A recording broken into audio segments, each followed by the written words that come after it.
आदाब, खुश आमदीद। एक बार फिर हाजिर हूँ मैं आपकी खिदमत में पॉडकास्ट के साथ, आपकी होस्ट रेशमा आफ्ताब। आज हम बात करेंगे कश्मीर में छठे मरहले के इंतखाब की। जम्मू की 2 सीटों और कश्मीर की 3 सीटों में से 2 पर इंतखाब मुकम्मल हो चुके हैं और अब अनंतनाग राजौरी सीट पर सनीचर यानी 25 मई को वोटिंग है। इससे कबल इस सीट पर तीसरे मरहले में 7 मई को वोटिंग होनी थी।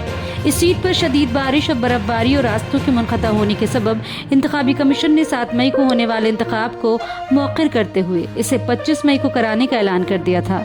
हालांकि इंतखाबी कमीशन से मुख्तलिफ पार्टियों जैसे Apni Party, BJP, DPAP, People's Conference और दिगर आज़ाद उम्मीदवारों ने इंतखाब मौखर करने की गुजारिश की थी।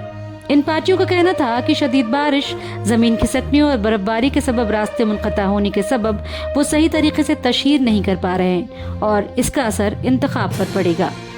इन पार्टियों की इस अपील के बाद इंतखाबी कमीशन ने रियासत इंतजामिया से रिपोर्ट मांगी और इस दरमियान कुदरत ने भी अपना खेल दिखाया और शदीद बारिश और बर्फबारी ने वहाँ के हालात और पेचीदा कर दिए और उसके बाद हालात के पेश नज़र इस सीट पर इंतखाब तीसरे मरहले के बजाय छठे मरहले में कराने का ऐलान कर दिया गया। इन सब हालात के बीच इस सीट पर इंतखाब मौखर करने की बात पर कुछ पार्टियों जैसे पीडीपी और एनसी ने अपनी नाराजगी का भी इजहार किया और दीगर पार्टियों पर इल्जाम तराशियां भी की।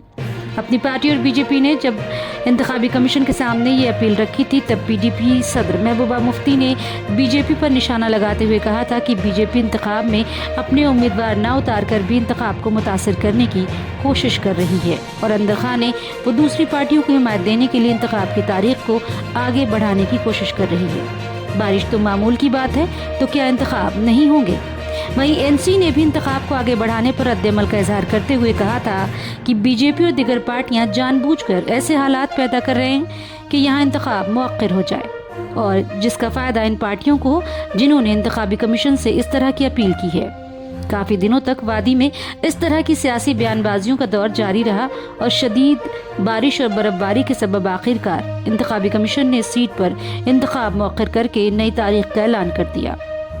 आपको बताएं कि अनंतनाग राजौरी सीट एक अहम सीट है क्योंकि पहली बार जम्मू कश्मीर का ये ऐसा लोकसभा हल्का है जिसमें वादी और जम्मू दोनों के कुछ हिस्से शामिल किए गए हैं। ये लोकसभा सीट 18 असेंबली हलकों को कवर कर रही है, जिसमें से कुछ जनूबी कश्मीर और 7 असेंबली हलके जम्मू के राजौरी और पुंछ जिलों में हैं।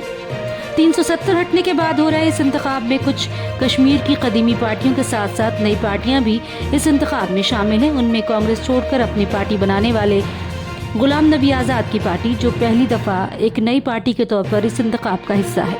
अनंतनाग सीट पर 2019 में एनसी के हसनैन मसूदी ने पीडीपी सदर महबूबा मुफ्ती को उनके ही गढ़ में शिकस्त दी थी और इस सीट पर कब्जा जमाया था।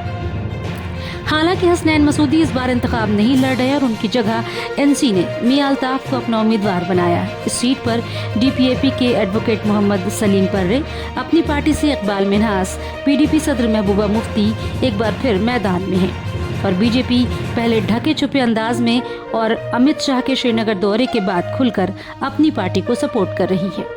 कश्मीर में पीडीपी और एनसी के इख्तलाफ के सबब वैसे ही इस सीट पर मुकाबला सख्त है और बीजेपी के इस कदम से अनंतनाग राजौरी सीट पर मुकाबला और सख्त हो गया है।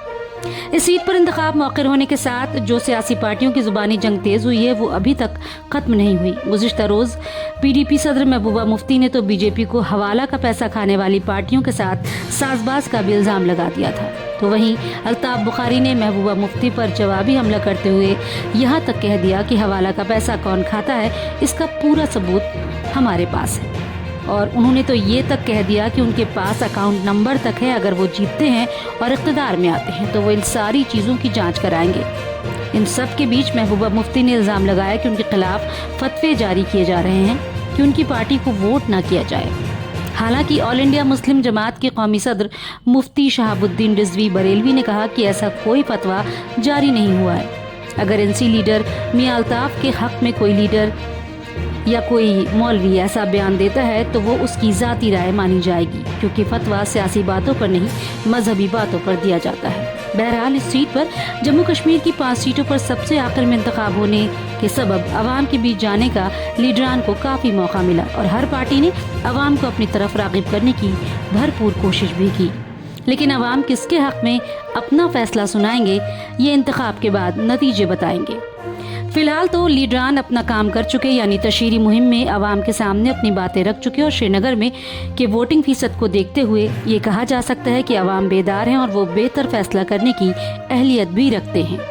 آپ اپنے لیے کس بنیاد پر لیڈر کا انتخاب کرنا چاہتے ہیں؟ آپ کی نظر میں ایک اچھا لیڈر کیسا ہو؟ کمنٹ سیکشن میں اپنی رائے سے ہمیں ضرور نوازیں، اور تب تک کے لیے مجھے دیں اجازت۔ خدا حافظ۔